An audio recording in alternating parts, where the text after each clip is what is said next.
Welcome to Monibis Apartments. I'm Globa Choti Meshak.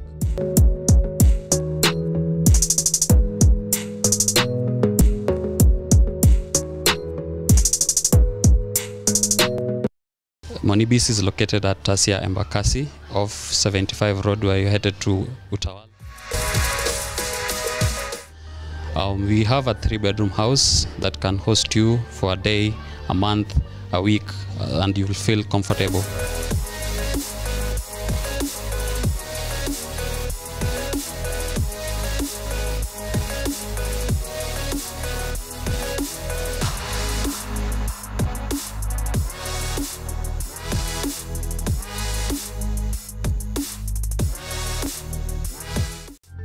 It's easily accessible, and you're most welcome.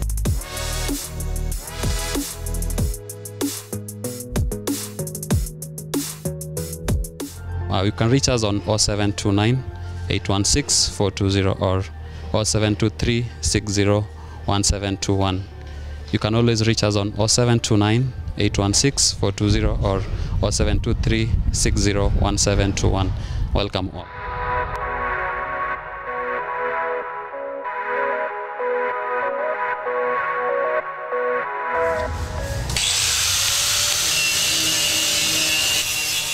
Na mtazamaji na msikilizaji wa AGR News TV na kusabai na kukaribisha katika Morning Brief. Kama kawaida tutakujuza mengi zaidi katika kipindi cha siku ya leo.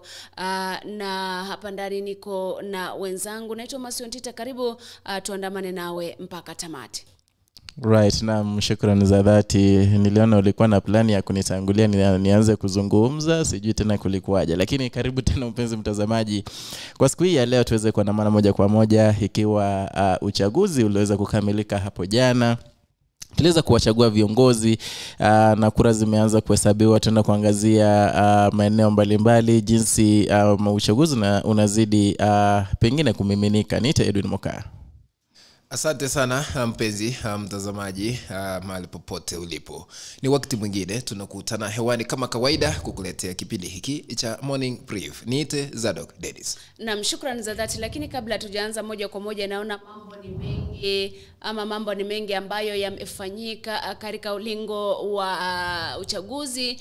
Wacha nimpatie mwenzangu kutoka ule upande mwingine wa studio, sababu hakuna yale ambayo angependa kujuza usikilizaji na utazamaji kabla hatujaanza kukujuza yale ambayo yametukia hasa katika lile swala la kura. Karibu kutoka ule upande mwingine mwenzetu Mr. Orina Oti.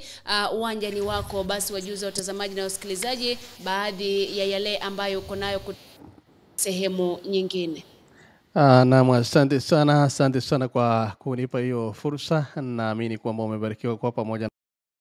Na I want to take this opportunity to thank you guys kwa sababu kazi mmefanya usiku kucha kuhakikisha kwamba tumeyapata vema kabisa. Na kwanza Morning Brief siku ya leo nataka moja kwa moja ni kuintroduce kwa wimbo mwingine hapa ambao umetokeza. Na one of the things tunazungumzia ni vile waimbaji wanamuziki kwa sababu mada ya siku ya leo imekuwa peace.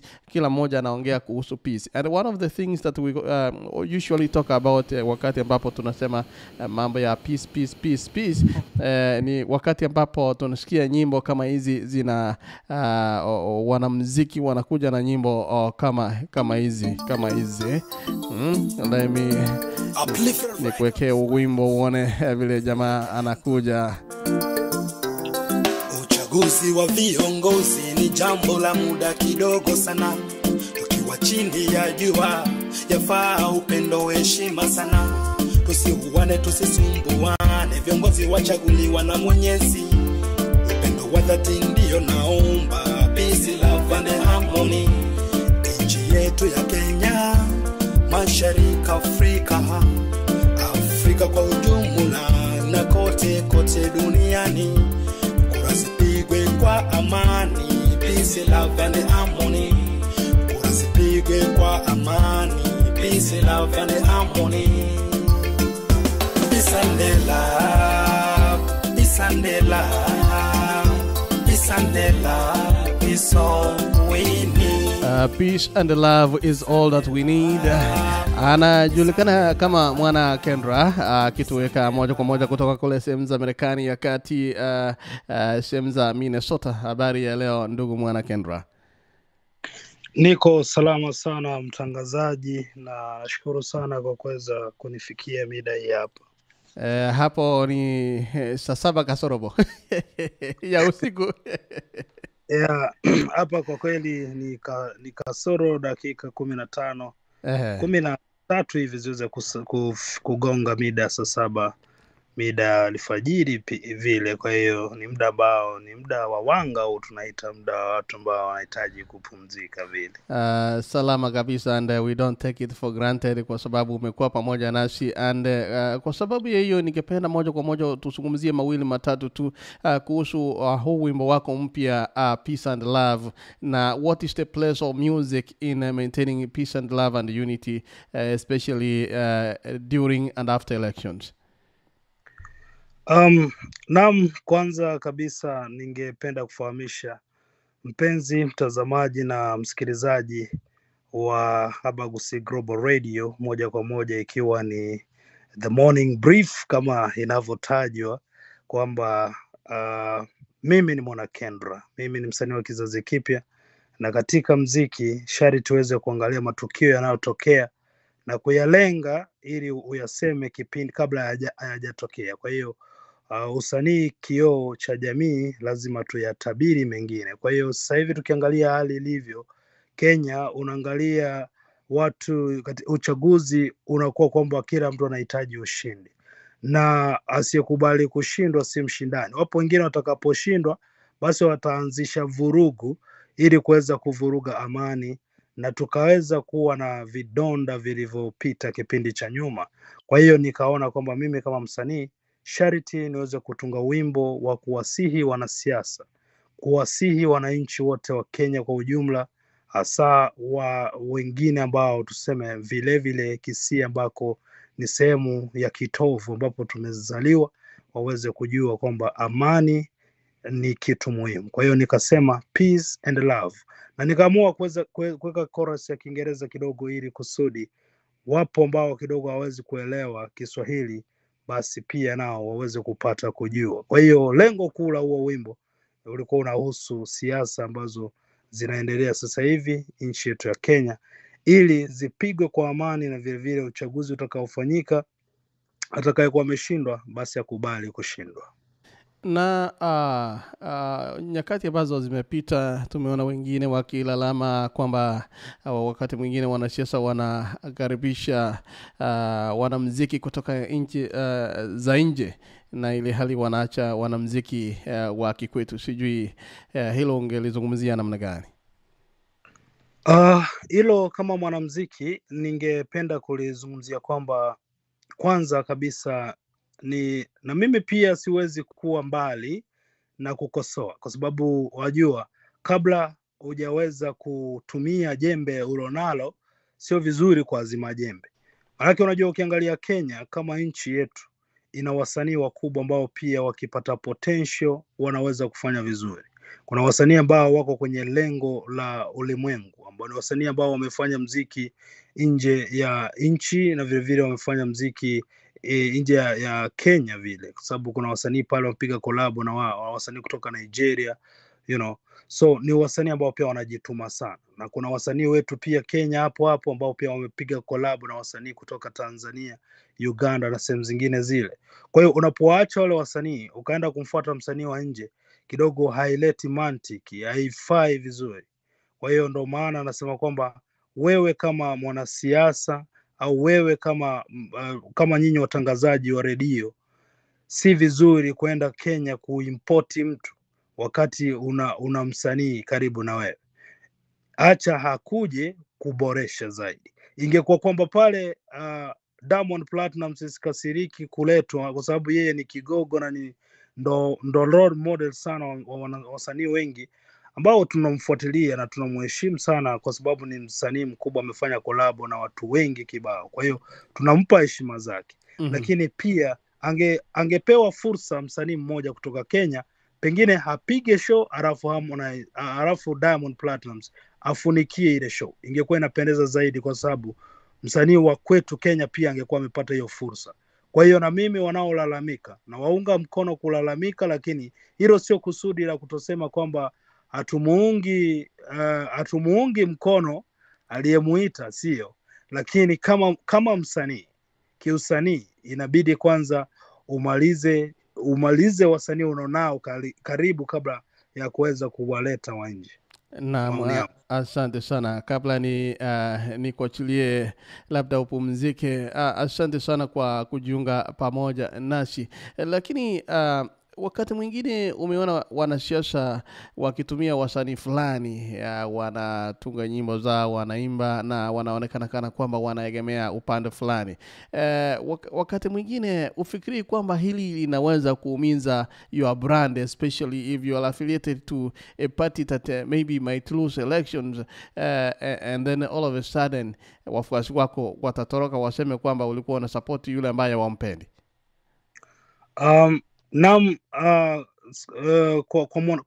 kwa maoni yangu mimi hasa binafsi, ni kwamba wajua kila mtu ameumbwa na uhuru wake kibinafsi, na mtu ana haki ya kuweza kusema anachokihitaji kukisema.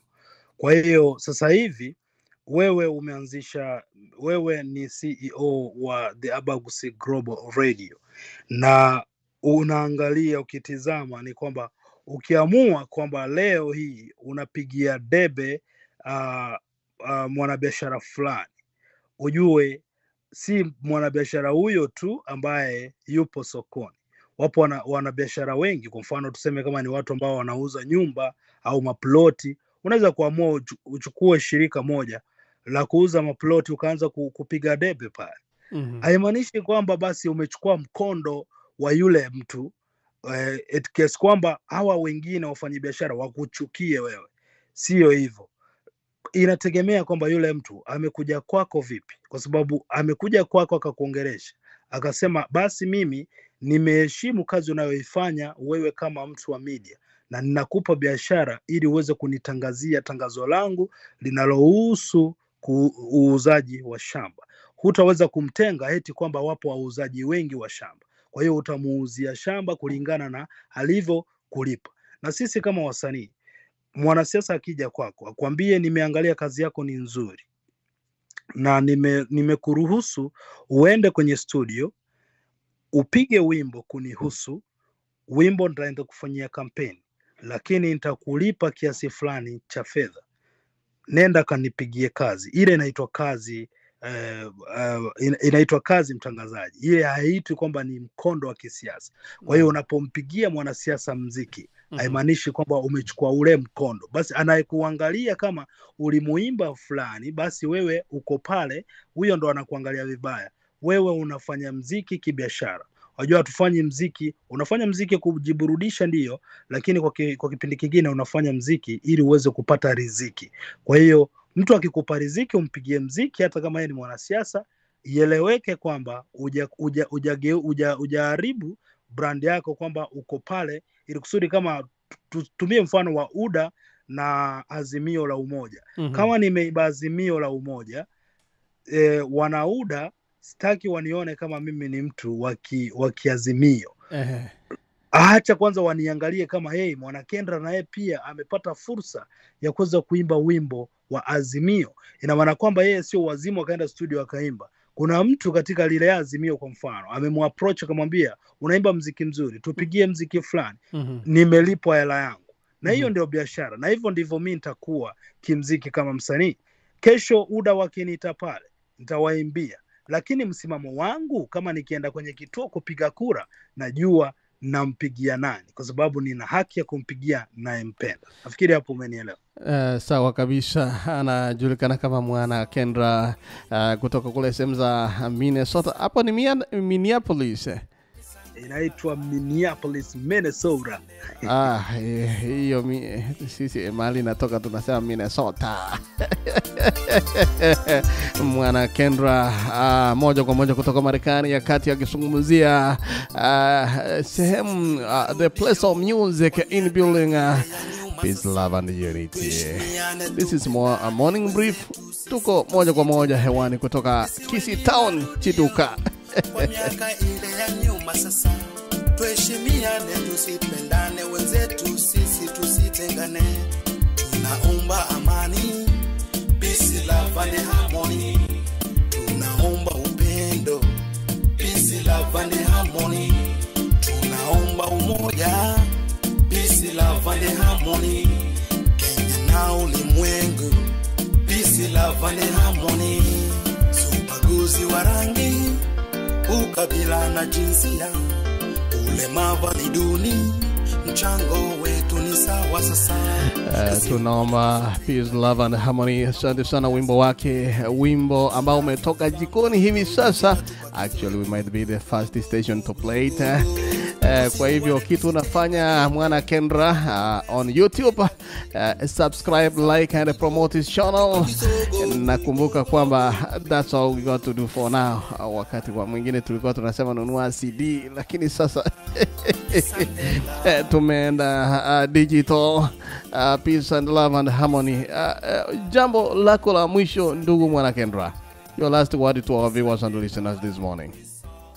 Naam, watazamaji wote na wasikilizaji wa Abagusi Global Radio, na wasihi kwamba hapa ndo nyumbani, hapa ndo maskani, hapa ndo baintini, wasitoke hapa. Kwa una maana kwamba ni sehemu ambayo inaweza kunasa taarifa moja kwa moja kutoka Marekani na mpaka Kisii Town na Kenya kwa ujumla. Kwa hiyo unajua sio kila station ambayo iliyopo kule Kenya au Afrika ya Mashariki inashika huku Marekani. Kwa hiyo tunapokuwa tunapiga gumzo moja kwa moja kutoka huku, alafu pia tunasikizwa sehemu zingine zote, inamaanisha kwamba mitambo yenyewe ambayo inafanya kazi katika Abagusi Global Radio ni mitambo mikubwa, na kazi inafanyika hapa ni kazi ambayo ni kazi ina watu ambao wamehitimu katika hilo swala. Na ningependa kuwasihi kwamba wale ambao pia hawafuatilia Abagusi Global Radio wazidi kuifuatilia sana kwenye mitandao ya kijamii, ikiwa ni Facebook, Twitter na Instagram, na vile vile mtandao wa YouTube pale wapo kama kawaida. Na mimi pia usikose kunifuatilia kama Mwana Kendra. Nipo kwenye hiyo mitandao yote ya kijamii kama Facebook, Twitter na Instagram, na tutazidi kuwa tunazidi kuinua talanta na vile vile kuweza kupiga muziki, kuhakikisha kwamba muziki unaenda to the next level. Na huu ndo muziki umeupiga na umeupiga nyinyi kwa mara ya kwanza. Huu wimbo umetoka dakika chache tu zilizopita na umewahi sana kupiga hewani. Asante ni wimbo sana. Mkubwa sana. Tunashukuru sana kwamba video ya huu wimbo imelaunchiwa moja kwa moja ndani ya Abagusi Global Radio, ambayo ni radio tunayoienzi na kuiheshimu vile vile. Kwa hiyo nawatakieni sana laheri watu wetu wote ambao wanatusikiliza, na pia Wakenya wote nawatakia amani na upendo kwa uchaguzi ambao unazidi kuendelea. Asante sana Mwana Kendra kutoka Minneapolis, Minnesota, na wimbo ambao unasema peace, love and harmony, and that's all we pray for. Ndugu msikilizaji, mtazamaji, this is morning brief. Na on that note nataka kukupeleka moja kwa moja katika studio B kule sehemu za Kisii. Naona mwana dada Masi amekuwa hapa karibu. Sijui anataka kuzungumzia nini katika remember continue to watch us. Na ninapoendelea kuzungumza ni kwamba now you can watch us on a big screen. Unaenda Roku channel, actually Smart TV wako na Roku almost all over the states now, Canada and Mexico. So tafuta AGR News TV and you'll be able to watch us now live on the Roku channel. Mambo murua kabisa, peace, love and harmony. Promote that song ili uende kila Mkenya mahali ambapo wanapatikana, kusudi tuweze kupromote peace, love and harmony. And that's all, by the way, we pray for. Peace, love and harmony. Talking about peace, love and harmony, niingie huku sehemu za Kisii moja kwa moja. Dada Masi, kama nimekupata hapa. Habari ya asubuhi. Wacha nitoe kidogo. Sawa. Hello. Hapa ni salama zaidi. Na tumejipanga tu ile kuwajuza watazamaji na wasikilizaji baadhi ya yale ambayo yanaendelea kutokea katika uchaguzi, katika kule kujumlisha kura.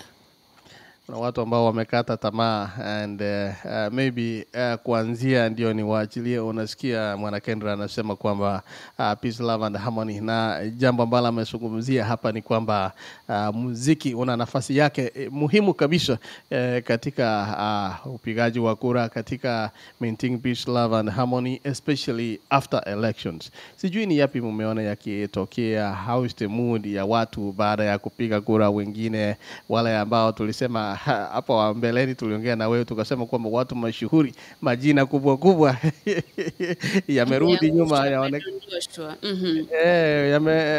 wameambulia patupu, na kuna wale ambao wageni wameingia. Kwa hivyo sijui how is the mood, unaona watu wanasema namna gani hapo? Hapa sijaona tashwishi yoyote, na kitu ambacho ni cha maana zaidi ni kwamba hata wale ambao kwa kweli umesema majina ni makubwa, inaonekana kwamba wameshindwa, wamerudi nyuma kidogo, hamna ambaye ameteta. Wote kwa kweli wamejitokeza, wengi wameconcede, wamesema sawa, nimeshindwa sasa hivi, wacha nimuunge mkono fulani, wacha mimi nijishughulishe na mambo tofauti kule nje. Kwa hivyo ni hali ni shwari so far. Kwa wale ambao zile provisional results zinaonyesha baadhi ya wale ambao wameshinda hawajateta, waseme labda kulikuwa na rigging maeneo tofauti tofauti, na ndio hali ambayo labda kila Mkenya anahitaji kwa wakati huu. Wow, salama kabisa. Kabla nikuachilie uendelee, umesikia vile vile akizungumzia kwamba mwanamuziki akipewa kazi ni kama wewe umeambiwa uende kucover a certain event. Unaenda to bring news from UDA, unaleta kutoka ODM, kutoka sehemu zozote, so uko katika hali ya kazi. Je, unaonaje katika hali ya muziki? Mwanamuziki, kuna wengine ambao wameimbia Azimio, kuna wale wameimbia the other side, lakini kura zinapoendelea, what do you think wakati ambapo watu wengine wamepoteza, wale ambao waliimbiwa, do you think the relationship inaendelea kuwa hivyo ya wanamuziki, ama kuna watu ambao wanabadilisha nia ya kusikiza nyimbo zao? Si kubadilisha, ni unajua wimbo mzuri ni mzuri, na zile nyimbo zimeimbwa wakati wa kampeni, watu wakijipigia debe ili kuwarai labda wale ambao ni wapiga kura wapige kura. Kwa hivyo si kwamba ule wimbo umeisha, ni same thing na nyimbo ambazo zinaimbwa labda kuhusiana na labda kurudi kwa pili kwa Yesu Kristo. Hajarudi, lakini bado zinaendelea kusikizwa. Kwa hivyo nadhani zile nyimbo zitakuepo, zinaweza zikakuwa redone later, zitumike kwa kampeni nyingine tofauti, lakini si kwamba kama wimbo ulikuwa na kusifu na umerudi nyuma kidogo inamaanisha kwamba labda uacha kusikiza. No, zile ni kampeni ziliisha, sasa hivi uchaguzi umemalizika, ni tallying inaendelea. Kwa hivyo tuishi tu positively, that's the only thing naweza ambia wale watu wote ambao labda walikuwa wametungiwa nyimbo za kuasifu na pengine wamerudi nyuma.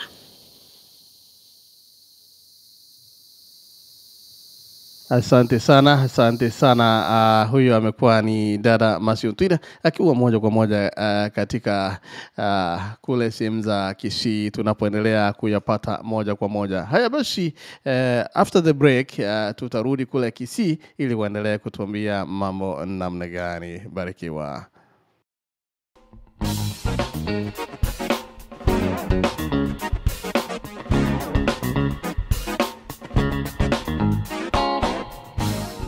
Hey, it is time to get a new look. Kevin's Papa and Salon Shop, located at the Green Oaks Boulevard and Matlock in Arlington, Texas, next to World Market. It is not about money, it's all about relationships. Why can't you just try us? It is family at Kevin's Papa Shop and Salon. Professional treatment is all you need. Most hairstyles with most celebrities. Give us a visit. Give us a call today. Hey, do you want to make your hair? I know you do. This is the place to be.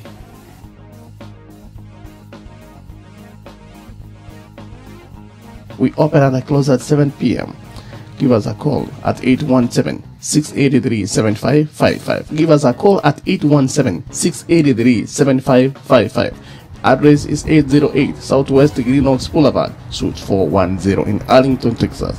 Give us a call today.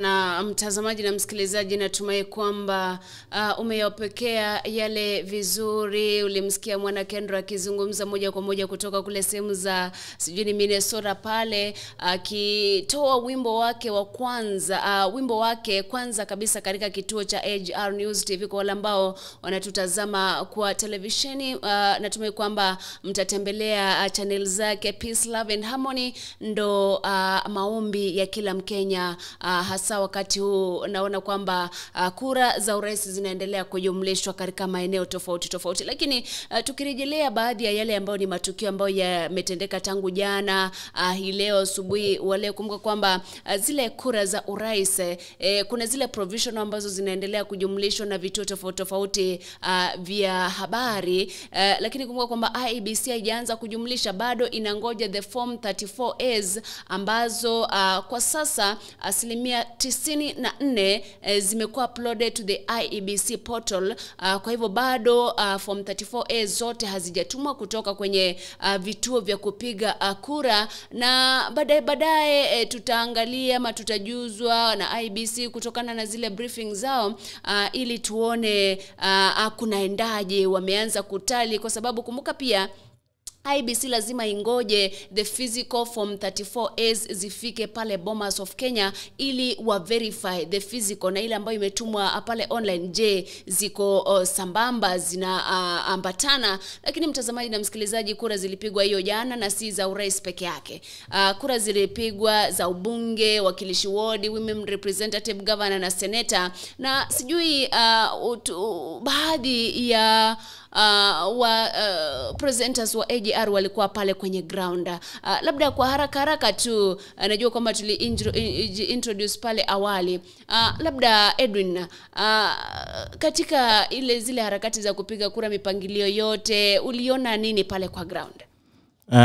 Hakika ukiangalia the turnout haikuwa sawa kabisa ukilinganisha kwenye chaguzi ambazo pengine zimepita, na watu wengi zaidi ambao kidogo walikuwa pale. Kuna wale, unajua kwa kawaida tuko na categories of voters. Kuna wale wamezoeshwa kwamba lazima wapewe kachai kisha waende kupiga kura. Kuna wale nilikuwa nauliza, hai mbona upigi kura? Je, niliona wengine walikuwa wanafika kwenye vituo vya kupigia kura wanang'edhia tu pale, unapata mtu ako pale tu nje tu anaongoja tu yeyote akikuja anamwambia mimi sijui napiga wapi, kisha nikampatia cha kwake tu akapige kura. Kuna hizo categories, lakini yote yaliisha vyema hapo jana, haswa katika vituo ambavyo nilivitembelea. Shughuli ilikuwa shwari. Wale ambao walipiga kura vizuri, hakukuwa na vurugu. Kwa hivyo nayo ndio tulikuwa tunaomba tangia siku ya juzi, tukisema kwamba uchaguzi uwe wa amani. Zadok, sijui kivyako pia ulikuwa pale mashinani kidogo, just pointers, baadhi ya yale ambayo ulishuhudia pale. Asante sana Masi. Naam, hiyo jana niliweza kufika kule mashinani. Nami wakati nilipata fursa ya kupiga kura kwa kiongozi yule ambaye nataka kaweze kuniongoza kwa miaka 5 ijayo. Nilitembelea vituo mbalimbali baada ya mimi kupiga kura katika kituo kile cha Nyakeri Primary SDA, ndio nilipigia kura yangu. Nilitembelea vituo kile cha Sombogo, Nyanchogu, Ngokoro, zote nilitembea hiyo jana. Lakini wale ambao walifika mida ya saa 7 hakukuwa na foreni. Ukiingia tu unaenda unapiga kura. Inamaanisha nini? Wengi ambao walikuwa na kura zao kwa mfuko hawakuwa tayari kabisa kupiga kura. Nilikuja kugundua baada ya kufanya utafiti wangu, wengi wamekuwa wamekaa nje ya vituo. Unajua vingi viko katika shule za msingi. Wanakaa kule nje kuongojea ikiwa mwanasiasa yeyote atakuja ili kuwarai wakaweze kumpigia kura. Sielewi ni kwa sababu ya inflation. Wengi walikuwa wanasubiri wakaweze kupokezwa anga shilingi 100, 200 ili wakaweze kupiga kura. Mpaka mida ya saa 11 kulikuweko na wengi ambao wakuwa wamepiga kura. Ikalazimu yule presiding officer waagiza ukaweze kuingia ili kupiga kura, maana walikuwa tayari kufunga vituo. Akasema ya kwamba na mimi mwenyewe nilikuwa kule, maana nilitoka kule mida ya saa 12:30. Akawaambia kujeni, pangeni foreni mupige kura, maana tunataka kufunga vituo ili tuanze kuhesabu kura ambazo zimeepiwa. Baada ya kuona hamna lolote ndio wakapanga foreni, lakini na mimi mwenyewe niliweza kushuhudia wengi walikuwa wanapokezwa shilingi 50, shilingi 100 ili kupiga kura. Na wale ambao walikuwa wanafanya hiyo shughuli walikuwa wanawaagiza wakaweze kuwaonyesha ikiwa wamepiga kura. Ukiangalia kidole changu hiki kidogo kabisa kuna rangi bado haijatoka. Ikiwa wewe hamna rangi, unaambiwa enda ukaweze kumpigia mtu fulani. Hayo ndio niliweza kushuhudia hiyo jana Masi. Kwa kweli mtazamaji na msikilizaji, wakati tunazungumzia kuhusiana na hayo, vile vile pale kwa ground it was the same issue. Nikijaribu kuzungumza na wale ambao ni wasimamizi wa kile kituo cha kupiga kura, kwa kweli walihakikisha kwamba kwa kweli there was a very low voter turnout. Asubuhi kukuwa na watu wakaanza kuja pale saa 8 saa 9 pale, lakini kwa kweli asilimia chini ya 60 ilipiga kura katika kile kituo. Though hatujajua kikamilifu, tunangoja zile takwimu za IEBC tujue countrywide asilimia ni ngapi ya watu ambao walijitokeza wakapiga kura, especially the presidential voters.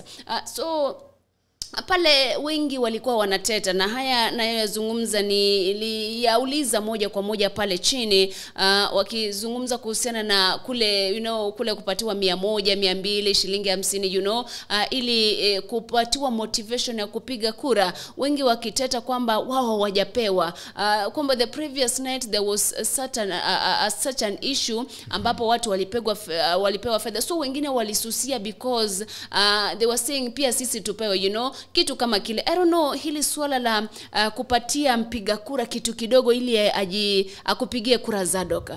It has been an issue ambayo it's been happening forever since elections zianze kufanyika hapa nchini Kenya. Lakini tukiangalia kama jana haikuwepo immediately, like haikuwepo kwa wingi kama previously. I don't know, is it time leaders waache kupea watu pesa ili wawapigie kura ama vipi? Unajua mambo ya handout katika kura ama uchaguzi wowote ulikuwa unapeanwa hapo awali, lakini ilipofika mwaka 2017 ukikumbuka vizuri, kuna sheria ambayo iliwezwa kutengenezwa, na wakasema yeyote ambaye ataonekana akipeana hela ili akaweze kupigiwa kura atatiwa mbaroni. Ndio maana tuliona wanasiasa wengi mwaka 2017 walikuwa wakihepa. Wengi walikuwa wanakuja usiku, lakini mchana peupe hawakuwa wanatoa hela hata shilingi 1. Nashangaa sana wakati mwaka huu wa 2022 ilipofika, watu walikuwa wanakalishwa tu uwanjani wanapokezwa hela. Zijui ile sheria ambayo ilipitishwa mwaka 2017 ilienda wapi. Sasa wengi wamekuwa wakiamini usipotoa hela uwezi pata kura. Na kuna mwanasiasa mwingine nilipata naye hiyo jana katika kituo kile cha Sombo. Alikuwa analia tu, akaniambia ya kwamba mimi sina hela, sina hata shilingi 1, lakini wengi wamekuwa wakinunuliwa katika kituo hiki ili wakaweze kumpigia mpinzani wangu. Lakini penye imefika, sheria inastahili kufuatwa, na hiyo sheria itatengenezwa na serikali ikaweze kuwekwa rasmi, ianze kufanya kazi, ndio tukaweze kuwafanya wapiga kura waelewe kupigia mtu yeyote kuwa kiongozi sio lazima ukaweze kununuliwa.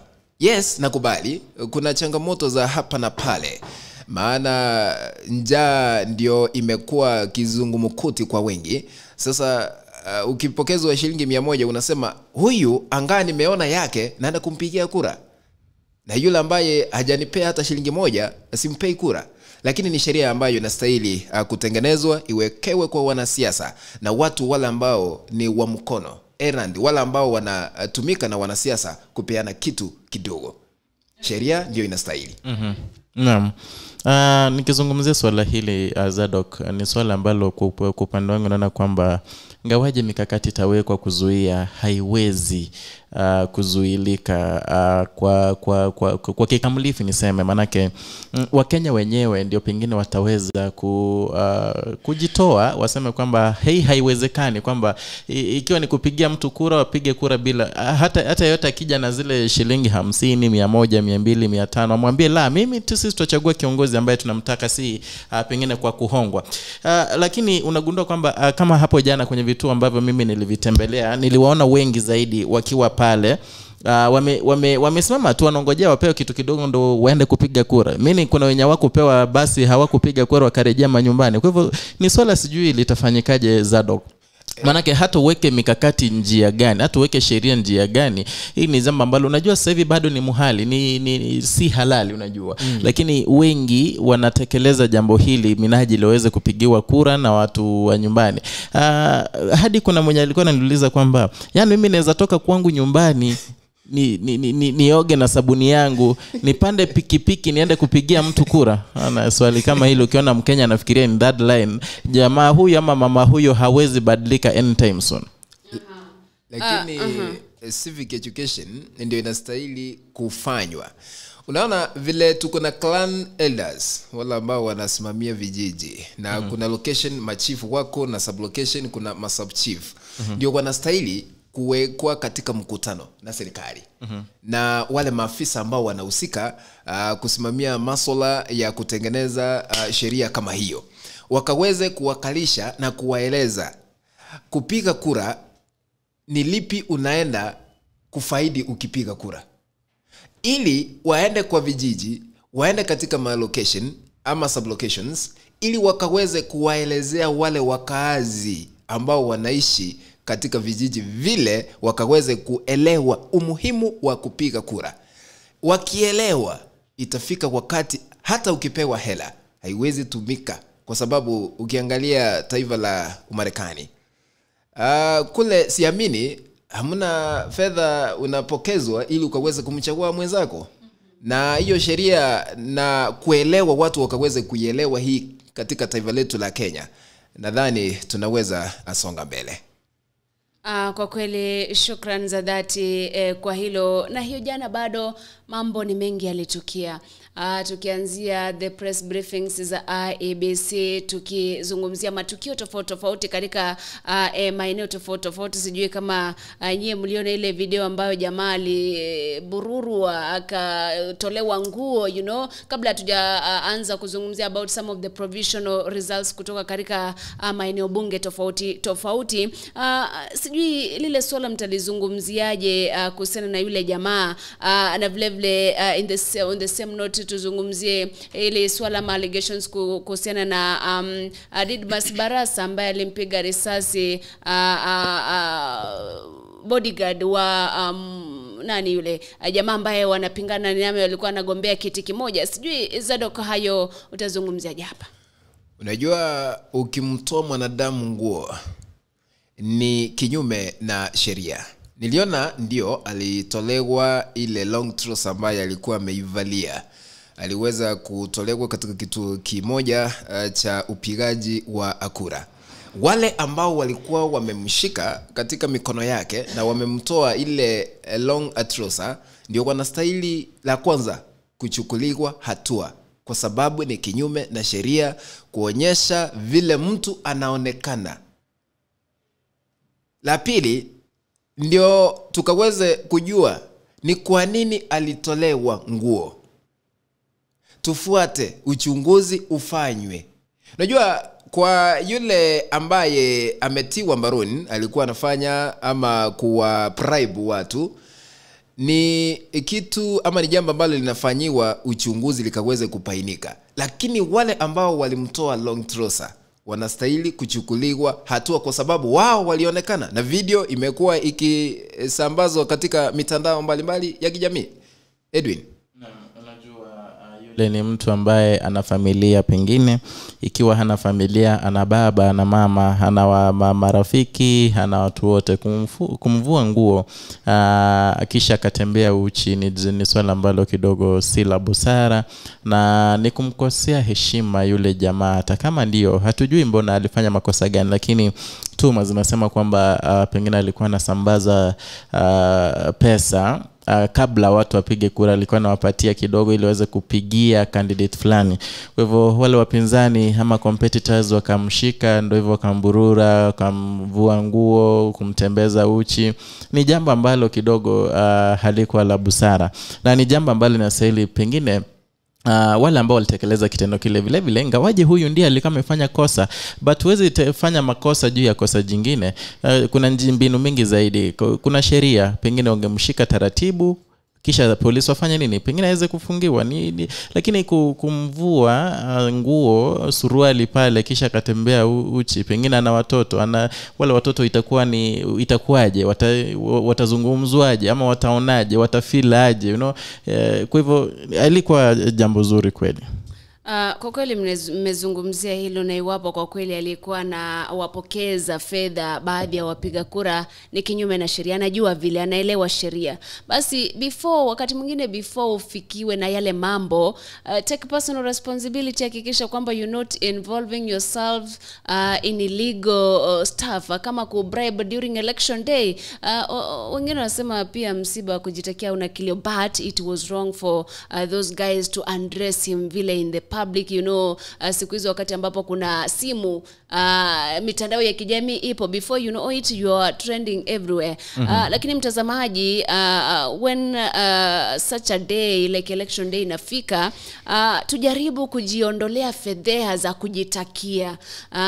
Unaenda umebribe, ndio ukishikwa, because you don't know whether you're gonna be caught or not.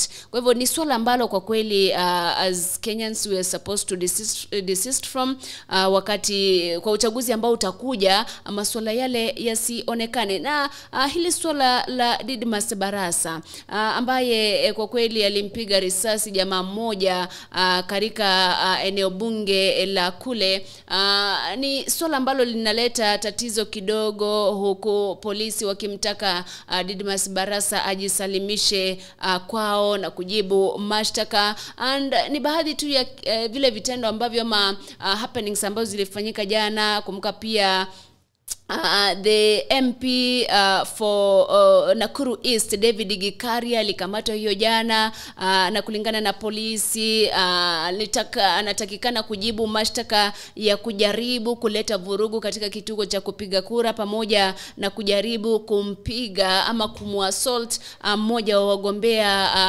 wa huru wa kile kiti cha ubunge katika eneo lile la Nakuru East. Sijui haya mtazungumziaje? Kumbuka kwamba pia kuna baadhi ya viongozi wa UDA ambao walikamatwa kule katika sehemu za Mombasa, ikisemekana kwamba walikuwa wanajaribu kubribe ama kutoa hongo. Haya yote mnazungumziaje Zadok? Najua ni jambo la kushangaza sana wakati namuona yule ambaye ni mwakilishi wa eneo bunge la Kimilili kumfiatulia risasi mwenzake katika eneo bunge lile. Na tunaelewa wakati unamiliki bunduki kuna sheria ambazo unastahili kuzingatia. Kwa sababu wakati unapokezwa bunduki kuna sheria ambayo imetengenezwa na serikali na unatia sahihi. Lakini ni jambo la kushangaza kwa familia ile ambayo iliweza kumpoteza mwenzake, maana inadaiwa mbunge wa eneo lile Didmas Barasa aliweza kumpiga risasi, inadaiwa hivyo, lakini ameweza kuagizwa na county commissioner akaweze kujiwasilisha katika kituo cha polisi ili kuandikisha ripoti kuhusiana na madai hayo ambayo yanasemekana eti yeye aliweza kumfiatulia risasi mwenzake ambaye alifikishwa katika hospitali na baadaye akaweza kuaga dunia. Lakini si vizuri. Unajua yule alikuwa na familia yake, ana wazazi wake, ana watoto wenzake ambao waliamini watamuona siku ya jana baada ya kukamilika. Na sasa wakati walipata ripoti kana kwamba yeye ameaga dunia, ni jambo la kushangaza sana. Kwa kweli mtazamaji na msikilizaji, tukiendelea na masuala hayo, sijui kwako Edwin, haya yote yanamaanisha nini labda kwa uchaguzi na uchaguzi ambao unakuja? Mwanzo nikianzia lile ambalo lilitokea hapo jana, ngawaje ndio ni tuhuma, hatujajua ukweli ikiwa ni yeye Didmus Baraza aliyemfiatulia risasi. Ngawaje niliona the party ya DAP Kenya ikitoa ikimnyoshia kidole cha lawama, kisha Eugene Wamalwa mwenyewe alimnyoshia kidole cha lawama hadi akisema kwamba walikuwa na huyo Brian hadi mwisho, lakini ikawa kwamba ashaiaga dunia. Wamalwa alisema, we have learned sadly this evening that doctors were unable to save his life and he has passed on.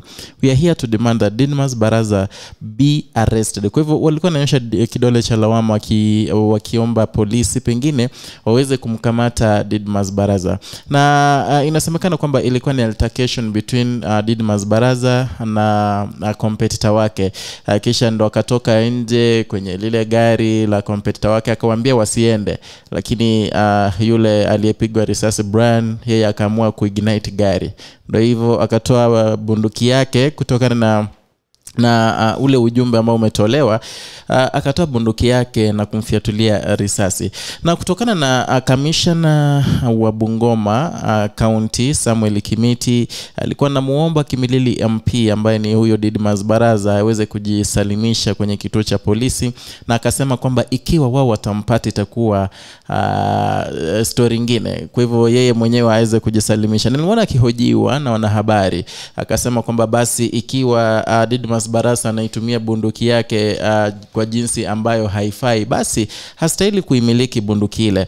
Na pengine nikinukuu yale aliyotaja, anasema kwamba we've ordered the police to hunt for the MP because after he did that he just disappeared and the police are now pursuing him. We are telling him to surrender himself before we get a hold of him. This young man died not because of his own fault but because of the mistake of a leader. Kwa hivyo ukiangalia hayo mazungumzo wote ni kama namnyoshia kidole cha lawama Kimilili MP Didmus Baraza, ngawaje ndio hajahukumiwa, hajafika pale kotini aweze kuhukumiwa kisha ibainike wazi kwamba yeye ndiye aliyemuua yule kijana Brian Olunga. Kwa hivyo ni jambo la kusikitisha zaidi kwamba someone's father, someone's son hapo jana hakurejea nyumbani kwa sababu ya siasa tu. Siasa ni za siku moja, na ukiangalia jinsi hizi siasa zilikuwa hype kutoka siku za awali, wiki iliyopita, miezi, na ni siku moja, ni jana tu ishaisha. Leo watu washughulike na waanze shughuli zao. Wale ambao walikuwa na kiti barabarani kuongoja mwanasiasa wapatie kitu, sasa hivi warejea wafanya kazi. Kwa hivyo ni swala la siku moja. Na vile vile I think they should minimize hizi guns ambazo wanapatia some of the leaders. Tumeona zikifanya maafa zaidi. Si kiongozi wa kwanza ambaye amempiga risasi ama inatajika kwamba amempiga risasi. Tulimwona yule Babu Wino alikuwa na tuhuma, alikuwa na kesi, ingawaje hiyo kesi iliisha ndio, lakini alikuwa na kesi hadi video ikatama mtandaoni kuonyesha jinsi yeye pengine alikuwa anamfiatulia risasi. Ilikuwa ni kesi, ilikuwa kotini, hatuwezi kuizungumzia. Tumeona kwingi, kuna huyu anaitwa nani, mtu mwanao alitumia bunduki lake kujiua. Kwa hivyo I think there are some regulations na seli kuwekwa masi ili tuweze kuzuia such cases kutokea hapa nchini. Wakati ambapo tunazungumzia hilo, kumbuka kwamba there have been claims of vote rigging katika maeneo tofauti, hasa katika sehemu za pwani pale, katika ile Makupo polling stations kulikuwa na tetesi kwamba kura za William Ruto, akizungumza pale Hassan Omar Sonko pale, mliona mambo yalivyofanyika pale, akisema kwamba huenda kuna kura zikupigwa kwa njia ya uhalali. Ni masuala ambayo yanakuja wakati ambapo pia tuliona Sonko mkufu wake ukinyofolewa pala akienda tu nao, kwa hivyo na hiyo inakuja baada ya baadhi ya viongozi wa UDA kukamatwa pale on suspicion of bribing voters, wakaenda pale lakini wakaachiliwa baadaye. Kwa hivyo ni swala hili la rigging, I know it has not been widespread kama ilivyokuwa 2017, lakini mtazamaji na msikilizaji, wewe Edwin kivyako, hili swala la wizi wa kura, rigging, sijui ukicompare sasa hivi na mwaka 2017 the cases, unazungumziaje hayo? Sasa hivi najua kuna teknolojia. Kwa upande wangu naona kwamba sasa hivi pengine uchaguzi huu haujakuwa mad with a lot of irregularities. Kawaje ndio kuna wale wangejaribu. Na masi ujue kwamba miaka iliyopita hakukuwa hata na smartphone. Watu wengi ndio zilikuwa, lakini si watu wengi walikuwa na smartphone. Mtu angetekeleza kitendo lakini hakuna ushahidi. Siku hizi unaweza onekana ukifanya kitendo mtu amekupiga picha ikakuletea shida, unaona. Kwa hivyo haya yamesaidia zaidi pengine kumaliza ile pengine rigging and irregularities kwa niseme kwa uchaguzi mkuu. And then kuna zile strategies wanaendelea kuziweka kila uchao. I guess zitasaidia zaidi mambo ya kuiba kura, kama ile transmission. Unajua kwa transmission wengi ndio walikuwa naleta maneno mengi zaidi. Kwa hivyo ni swala ambalo kidogo limesaidia kwa upande wangu. Kwa mfano kama pale Kiwandani Primary School, Kilifi County, kulikuwa na ballot box ambayo ilifika kama haina seal. Kwa hivyo unaona ikiwa pale, kwa hivyo hapo unajua automatically kuna nini, kuna shida pale. Naam. Na msikilizaji, labda sijui tusikize hii video tu kwa dakika moja kuhusiana na hizi claims ambazo zilitolewa pale na baadhi ya viongozi wa muungano wa Kenya Kwanza, saa wengi wale ambao wako pale UDA. Tusikize tu kwa kidocho baadhi ya yale ambayo walizungumza pale. Walimbogo na yangu ili kuja sisi kuhakikisha tumetoa watu hapo. Sisi we don't take this kindly. This was intended to subvert the election. Na hii ni mambo ambayo wamezoea kufanya kama mbinu ya kutotoa katika kulinda kura na ile smooth flow of the political. Labda wanasema wamewashika hawa. Hakuna kitu wameshikia. Kwa usikia mtu anashikwa siku anakuta jioni. Hakuna kitu wamewashikia. Wameandika statement kuonesha kwamba, na tulikuwa tumeinsist tutoke hapa bila wao. Wameandika statement na kuonesha zile ballot papers za women rep 27 ilikuwa amepatiwa mtu mmoja. Huyo polling clerk must not continue to the end. Huyo polling clerk that man must be the first, is a criminal. Huyo polling clerk anapatia mpigaji mmoja kura ballot 27. Mtazamaji na msikilizaji, ni baadhi tu ya zile tuhuma ambazo zinaendelea kuibuliwa na baadhi ya viongozi katika muungano wa Kenya Kwanza za pale UDA kuhusiana na udanganyifu katika zile kura. Mtazamaji na msikilizaji, kabla sija kupeleka moja kwa moja kwa the tallying, tuzungumzie about tallying na kuhesabu kwa kura maeneo tofauti, tuzungumzie kuhusiana na zile briefing ambazo IBC iliweza kutoa pale jana. Kabla tujaenda kwenye break, ikitoa briefing ambazo ni kuhusiana na kujumlisha kwa kura za urais na vile baadhi ya yale maeneo ambayo kura ziliahirishwa, na ikijibu baadhi ya maswali ya wanahabari. Sadoko, kwa kiduchu tu wajuzi watazamaji na wasikilizaji baadhi ya yale ambayo IBC ilizungumzia hiyo jana.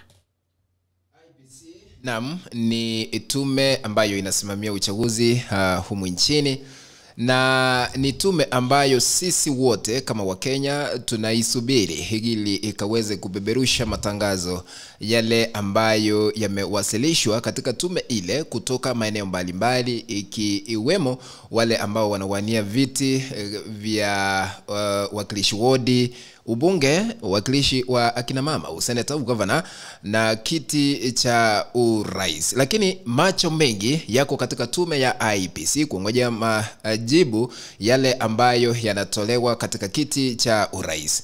Mimi mwenyewe zile ripoti ambazo tunazo kwa sasa tunaziita provision results, ingawa hazichakuwa rasmi, lakini mimi mwenyewe nimefurahishwa maana kuna baadhi ya wale ambao walikuwa wanawania viti mbalimbali tayari wameconcede, yani wamekubali kushindwa.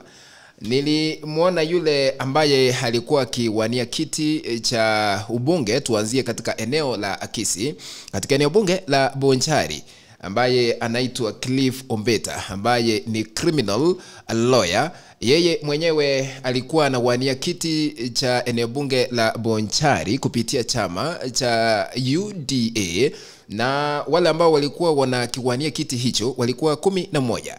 Yeye aliweza kuandika katika mtandao wake wa Twitter hii leo asubuhi, na akasema Bonchari residents had a different vision from mine. Next time we may have the same view. Lakini yeye amemshukuru yule ambaye ameonekana kuchukua kiti katika eneo bunge la Bonchari, kwa jina nikiangalia hapa Charles. Na viongozi wa aina hiyo ndio tunawataka ili wakaweze kutuelekeza njia mwafaka ya kufuata katika wanasiasa. Moses Kuria ambaye alikuwa anawania kiti cha ugavana katika kaunti ile ya Kiambu, naye amekubali wakati wa Matangi anaonekana kuwa wa kwanza kupitia chama kile cha UDA.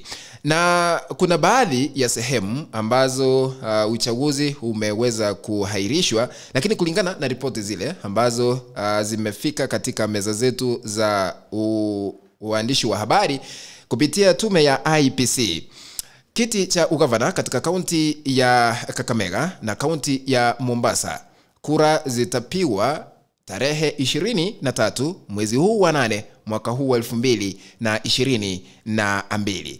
Eneo bunge la Rongai, Kitui na eneo bunge la Kachaliba na eneo lingine la Pokot Kusini, kura hizo zimehairishwa mpaka wakati tunatangaziwa ni tarehe ipi ambayo uchaguzi utaenda kuandaliwa katika maeneo hayo ambayo tumesubiri tume ya IPC kaweze kuweka wazi ni tarehe zipi. Lakini zile ambazo tunajua ni Kakamega, Mombasa, zitapiwa tarehe 23 mwezi wa 8 mwaka huu.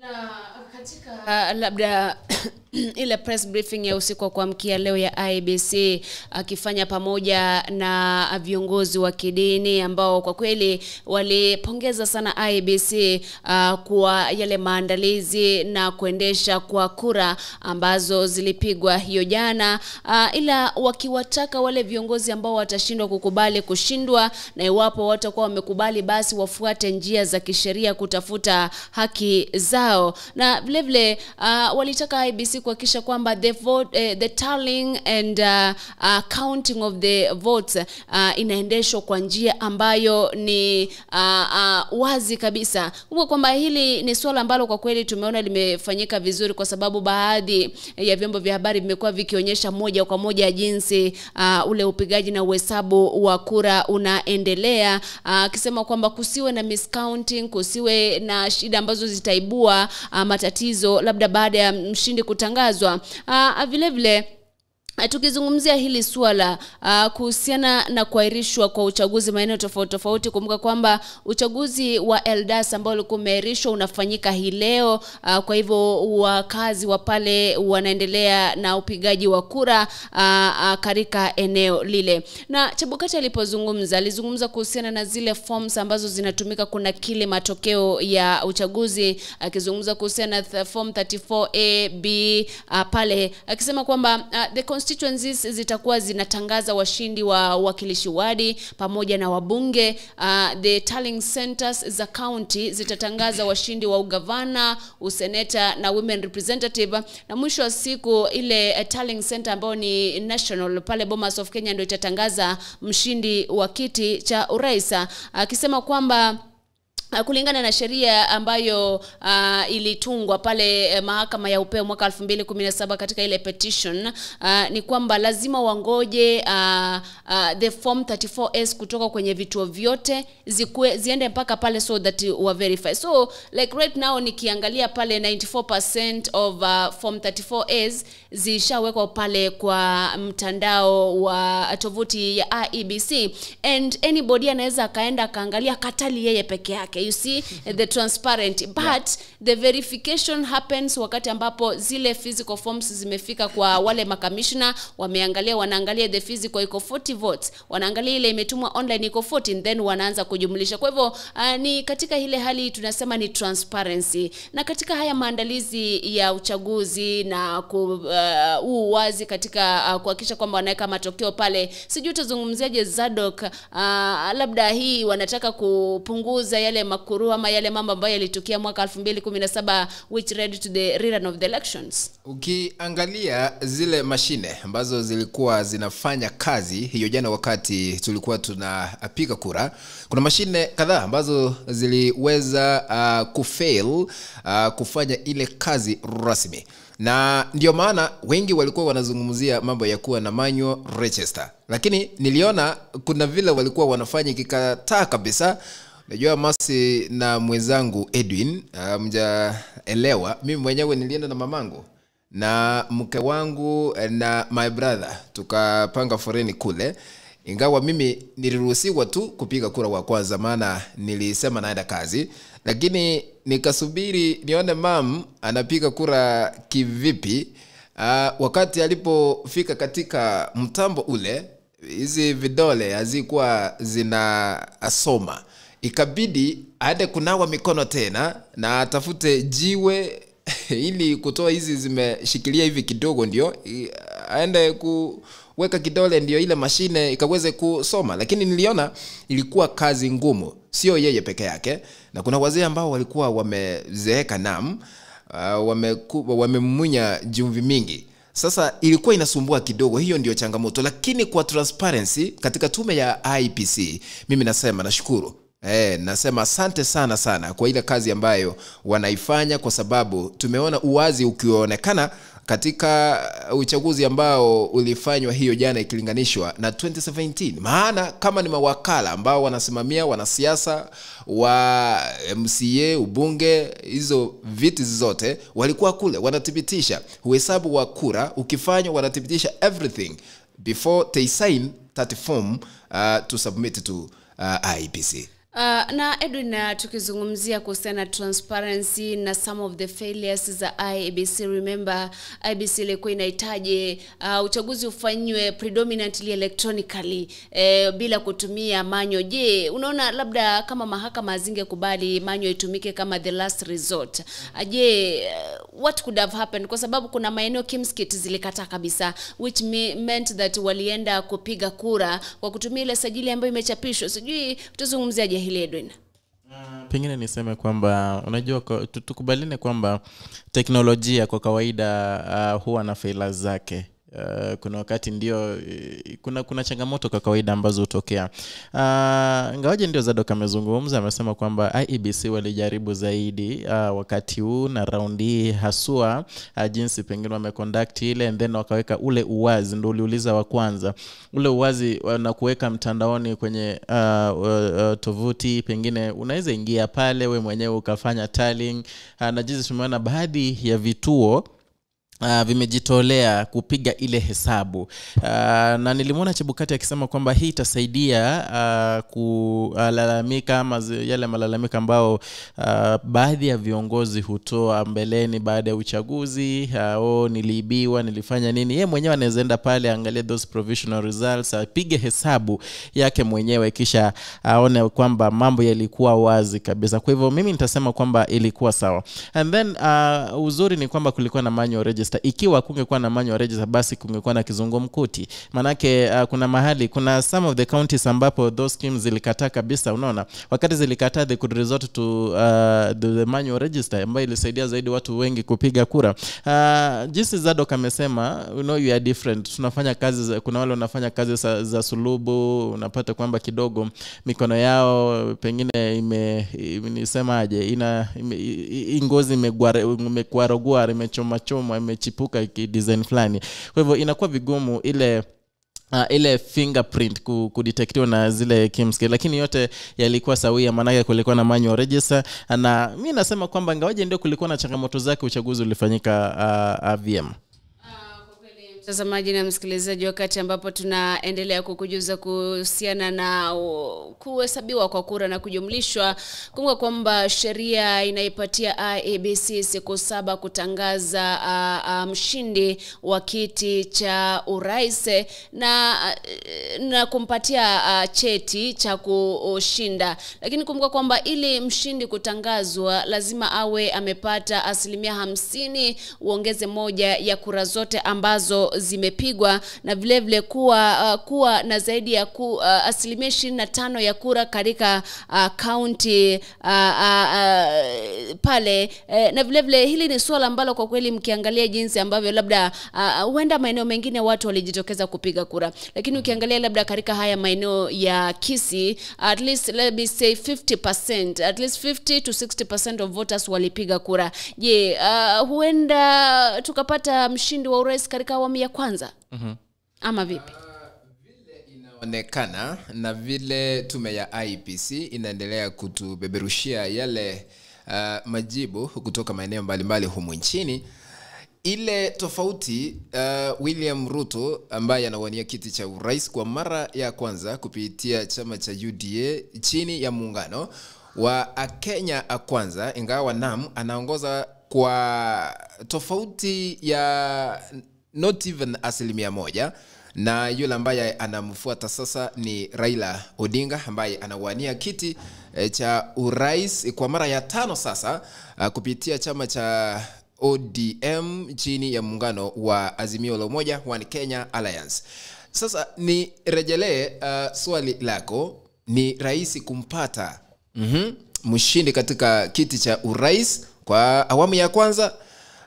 Vile naona itakuwa vigumu sana kufikisha ile 50%, uongeze moja kulingana na ile katiba ambayo tulipitisha katika taifa letu la Kenya. Itakuwa ngumu sana, na kwa sababu inasema ya kwamba lazima mmoja kutangazwa kuwa mshindi katika kiti hicho kwa kupata hiyo 50%, uongeze moja na apate 25% kwa zaidi ya kaunti 24. Kumbuka kuwa tuko na kaunti 47 humu nchini. Mimi vile na tabiri mimi mwenyewe naona huenda tukakuwa na rerun. As Edwin, sijui utazungumziaje hilo? Kweli siwezi nikazungumza sasa hivi, manake nikiangalia matokeo ambayo yanaendelea kutokea sasa hivi, yale ambayo tumeyaona pengine yameanza kukua streamed sasa hivi ambazo zimehesabiwa niseme ni milioni karibu 3 hivi, na hizo bado hazijafika, pengine niseme ni quota ya watu wote ambao walipiga kura hapo jana, manake walikuwa takriban milioni 12. Kwa hivyo sasa hivi uwezi ukasema, manake naona pia hawa viongozi wawili, William Samoei Ruto na Raila Odinga, naona kwenye hizo provisional results jinsi zinaendelea kuingia, wanakaribiana zaidi. Wao wanashindana, mwingine anaenda juu, anarudi chini, wanashindana kura karibu 10,000, 20,000. Kwa hivyo sasa hivi siwezi nikazungumza. Vile vile nimeona George Lushiri vile vile yako pale nyuma, David Mwaure wako pale. Kwa hivyo pengine zile kura zikifika kitu tuseme 3/4 hivi ndo tunaanza pengine kukisia tuone yenyewe hapa kunaweza kuwa na rerun ama kuweze kuwa na rerun.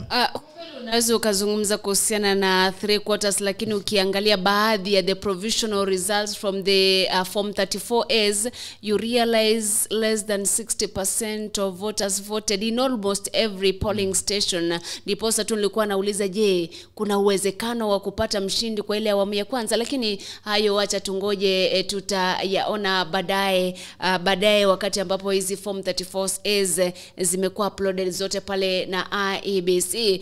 tukizungumzia swala hilo kwa bado kwa zile provisional results, inaonyesha kwamba naibu rais William Ruto amefanya vizuri katika maeneo ya Mlima Kenya, pamoja na lile eneo lake la Rift Valley. Naye Raila Odinga amefanya vizuri katika eneo la Nyanza, ingawa amejaribu pale Mlima Kenya. Unajua kulikuwa na lile swala kwamba katika kile kitu ambacho Martha Karua alipiga kura, Raila Odinga William Ruto alipata kura zaidi. Katika kile kitu ambacho Rais Uhuru Kenyatta alipiga kura, William Ruto alipata kura zaidi. Ile communication kutoka Mount Kenya ama Mlima Kenya sasa ndio ina hit baadhi ya wale viongozi ambao walikuwa wamesema labda kwa wanapanda mlima, lakini mwisho wa siku let us first of all tujue the verified votes, ndio tujue kama kweli mambo yako shwari ama vipi. Mtazamaji na msikilizaji, wacha tukimbie kwenye break kidogo. Kisha turudi tutabatishe kipindi cha The Morning Brief, wakati ambapo pia katika kipindi kingine ambacho kinafuata utakuwa unajuzwa mengi zaidi kuhusiana na voter tallying hapa nchini Kenya.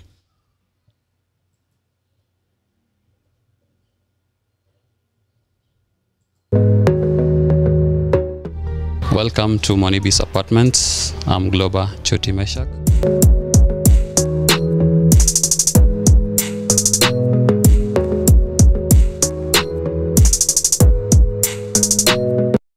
Monibis is located at Tasia Embakasi off 75 Road, where you're headed to Utawala.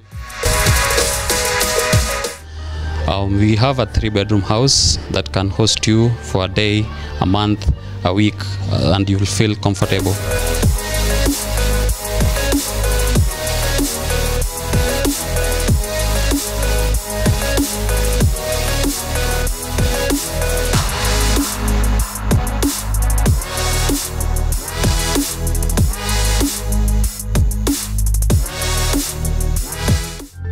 It's easily accessible, and you're most welcome.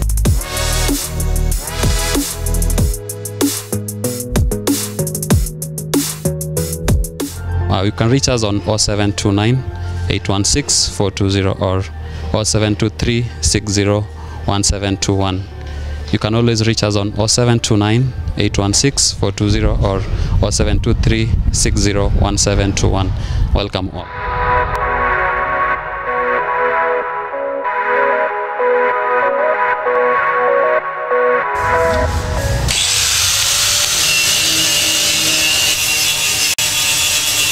Je, unahitaji kukarabati gari lako kwa njia yoyote ile? Usitie hofu. Dhibiti hali ya gari lako sasa.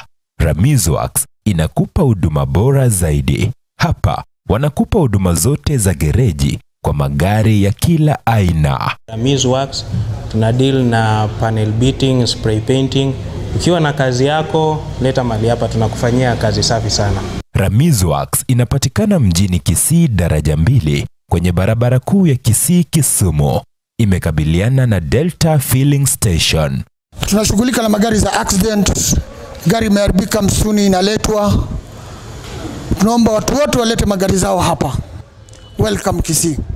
Kwa maelezo zaidi kuhusu huduma zetu, piga simu nambari 0728888603 au 0790178686. Ramiz Works, huduma bora kwa bei nafuu. An agent, I'm in room 2, but also I nose at room 1 to see what's up. Alright, karibu tena mpenzi mtazamaji. Tumeenda break kidogo. Tunaangalia uchaguzi unaendelea ku stream in, na vile vile mpenzi mtazamaji kuna wale ambao wanaendelea kutufuata moja kwa moja mtandaoni katika mtandao wa Facebook, YouTube. Nikiangalia jumbe kidogo, ningetamani kuangalia jumbe kidogo wale wanaendelea kutufuata pale Facebook na YouTube. Na tafadhali kama umefika pale YouTube, tafadhali unaweza unaweza kusubscribe to our channel, vile vile unaweza kushare ili tuweze kufikia wili watatu. Kuna wengi hawajajua kwamba tushaingia hapa hewani, unaweza kushare ili wajue kwamba tushaingia humu hewani. Namuona Olfa Mokeira anasema yupo ndani, namuona Veronica Nyaboke anatutazama vyema, Martha Bonare nimekuona vile vile, Yobesho Beshae, Dor Kanyabo anatufuata moja kwa moja. Jantex Kemwa anasema yuko ndani, hata Nelson kutoka pale Nairobi ako sawa. Mwana Kendra anasema kazi safi sana. Shukrani za dhati. Hao ni baadhi ya wale ambao wamejiunga pamoja nasi siku hii ya leo kwenye hiki kipindi cha leo cha The Morning Brief.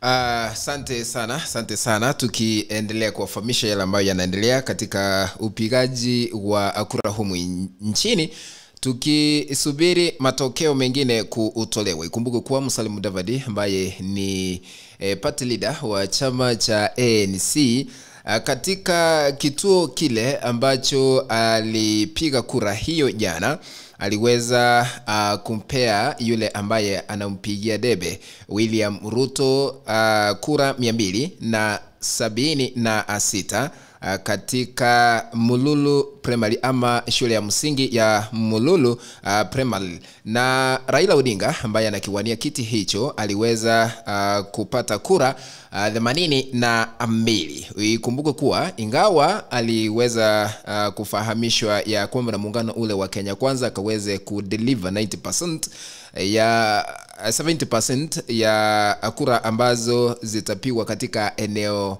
la Western, lakini tunaona amejaribu sana, kwa sababu hiyo tofauti ya 82 na 276 ni ya kufurahisha kwa Musalia Mudavadi. Tunaona ya kwamba katika kituo kile ambacho Karua aliweza kupiga kura, William Ruto anaongoza na kura katika kituo kile ambacho Martha Karua aliweza kupiga kura hiyo jana. Hayo ni matokeo ambayo yanaendelea kufikia sasa, na katika eneo la Kisii tuko na updates lakini hazijakuwa rasmi na tuwezi kuziweka hewani, lakini baadaye zikitangazwa na tume ya IEBC ndio tutazileta kwenu.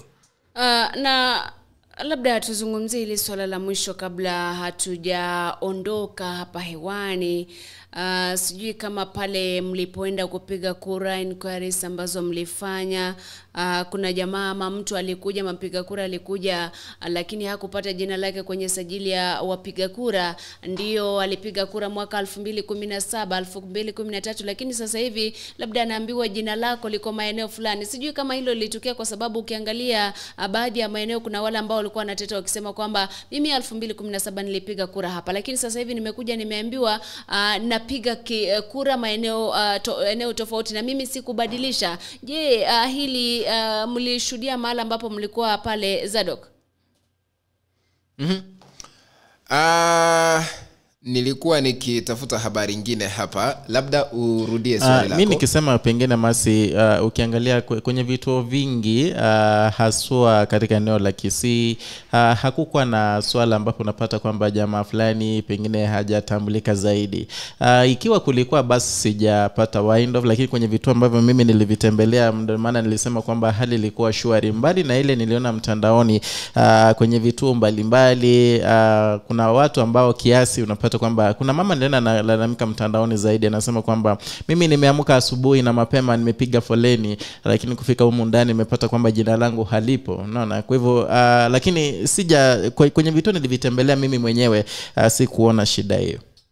Kwa kweli labda katika lile eneo ambalo nilipiga kura pale, niliona kwamba walizungumzia kuhusiana na kutokuwepo kwa ile swala, lakini ni kwamba kuna baadhi ya watu ambao kwa kweli ile kit haikuwa inawatambua kabisa, ilibidi watumie manual register mwisho wa siku kujaribu kufanya mambo yote ambayo yalifanyika. Lakini by the way, yote 9-10 vituo vingi 99.9% vilitamatisha kura zake, na ile 1% ambayo ambayo wa uchaguzi utafanyika tarehe 23 na mwingine wakati ambapo IBC itatangaza utafanyika lini ni swala la kusubiri tuone. Na mwisho siku zile siku 7, je, niulize, unajua kwamba IBC imepatiwa siku 7 kutangaza matokeo ya urais, na kuna uchaguzi ambao umeandaliwa tarehe 23 lakini ule ni wa ugavana. Kwa hivyo mambo nadhani yako shwari. Zile diaspora votes ndio zitakuja ndani.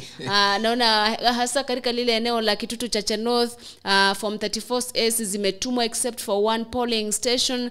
Kwa hivyo mambo yanaendelea shwari, na tunatakia atakayeshinda ushindi mzuri. Congratulations, sivyo? Na yule ambaye atashindwa, jamani, yakubali matokeo ya kushindwa. Sijui yenu ya mwisho ni yepi kabla hatujatamatisha kipindi cha leo cha The Morning Brief, Edwin? Pengine nikiangalia kile kituo ambacho rais wa nchi ya Kenya Uhuru Muigai Kenyatta alipiga kura yake hapo jana, kimekuwa kikitamba mitandaoni. Wengi wamekuwa kijiuliza inakuaje tena kwamba pale kwenye kituo chake cha kupigia kura ndo Ruto anatangulia, mbali na yale tumeona kwamba Uhuru Muigai Kenyatta kwenye siku za mwisho kupigia kura alikuwa na hype zaidi. Raila Amolo Odinga akiambia watu kwamba msicheze na moto. So many people were expecting kwamba pengine pale kwenye kile kituo chake cha nyumbani penye anapigia kura huenda basi Raila angetangulia, lakini kulikuwa kinyume na hayo. Manake kwenye ile polling station yake ya nyumbani registered voters ni walikuwa watu 2164, lakini wale ambao walijitokeza kupiga kura walikuwa 1460. Na vile vile watu 983 walipigia William Ruto kura, huku Raila Odinga akipigiwa na watu 464. Ni swala ambalo limeibua hisia tofauti, wakiuliza je inakuaje? Manake pale kwao nyumbani pengine ndio Raila angetangulia, now that Uhuru Muigai Kenyatta alikuwa naumpa support. Anyway, hayo ni baadhi ya yale ambayo tunazidi kukuandalia hapa moja kwa moja, jinsi kura zinaendelea kuhesabiwa, ifikapo ama jinsi zinaendelea kuingia tutakuwa tunakupasha moja kwa moja. Na hapo kesho shule hazitafunguliwa kulingana na ripoti ambazo zimefika katika meza zetu za uandishi wa habari katika siku ya leo. Waziri wa elimu humu nchini Profesa George Magoha ameweza kusema ya kwamba shule zitafunguliwa siku ya Jumatatu juma lijalo tarehe 15 mwezi wa 8 mwaka huu.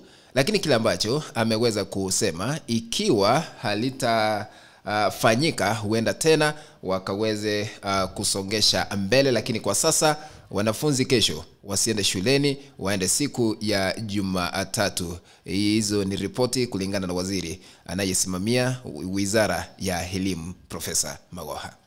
Na mwisho kabisa, kumbuka kwamba wakati ambapo tunazungumzia kuhusiana na form 34S ambazo kwa kweli zinaendelea kuwekwa pale kwenye mtandao wa IEBC ishaweka mtandaoni form 34B kutoka kwenye maeneo bunge ya Saboti na Anaibukoi. Kwa hivyo tutaangalia pia zile results za form 34A na form 34B, tuanze kuangalia are they the same or not. Ni kati tu yale ambayo utajuzwa katika kipindi ambacho kinafuata cha Fukuza Umaskini. Kuna kile cha request hour, yote tutakuwa tunaangazia uchaguzi mwaka 2022. Kufikia hapo mimi sina la ziada ila na kutakia mema na kutakia uendelee kusikiza na kufuatilia AGR News TV ili uendelee kupata taarifa kwa utendeti hasa kuhusiana na uchaguzi. Naitwa Masion Tita na kutakia siku njema.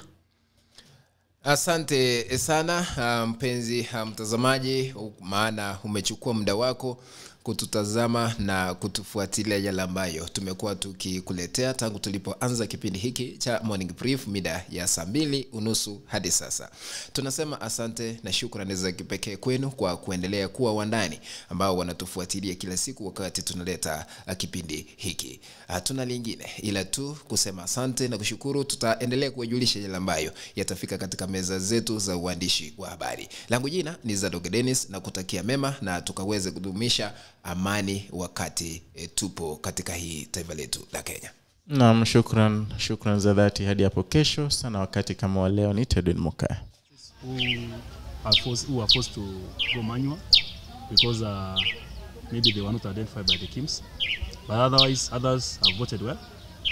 And so far, the outcome is not that bad, though it's bad, because as at now, in stream 1, we have 190 who have voted out of the possible 405. Also, stream 2, we have 165 who have voted out of the possible 405 also, which amount to around less than 50%, yeah, but we are almost there. People are coming out, and we are seeing ourselves maybe getting somewhere, and we are hoping that everybody will come out to vote in numbers. So far, we have no big issue other than voting. Actually, people are voting well. Somebody comes, votes, goes home. We've not had any challenge so far. So when you compare the turnout in the morning and in the afternoon, maybe where can you gauge where the turnout has been? Je, unahitaji kukarabati gari lako kwa njia yoyote ile? Usitie